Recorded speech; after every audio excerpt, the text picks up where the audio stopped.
4 বছর আগে ঢালিউডের জনপ্রিয় দুই তারকা পরীমণি ও সিয়াম আহমেদ প্রথম জুটি বেঁধে অভিনয় করেছিলেন বিশ্বসুন্দরী ছবিতে। ছবিটি মুক্তির পর রাতের সব তারা আছে দিনের গভীরে, বুকের মাঝে মন যেখানে, রাখবো তোকে সেখানে, তুই কি আমার হবি রে গানটি ব্যাপক জনপ্রিয়তা পায়। এবার এই গানটি নতুন রেকর্ড গড়ল।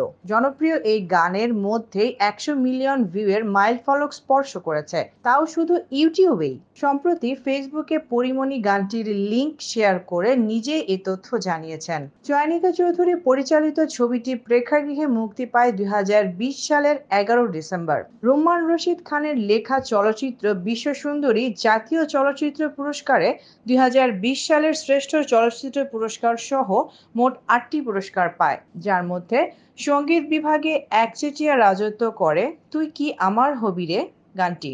এই গানের জন্য শ্রেষ্ঠ গীতিকার কবির বকুল, শ্রেষ্ঠ সুরকার ও শ্রেষ্ঠ গায়ক ইমরান মাহমুদুল, শ্রেষ্ঠ গায়িকা দিলশাদ নাহার কণা এবং শ্রেষ্ঠ পরিচালকের পুরস্কার পান প্রয়াত সুমন রহমান। গানটির চিত্রগ্রহণে ছিলেন খায়ের খন্দকার। গানটি মুক্তির 1608 দিনের মাথায় 100 মিলিয়ন ভিউয়ের এই অনন্য অর্জনকে বিশেষভাবে দেখছে বিশ্বসুন্দরী সিনেমার টিম।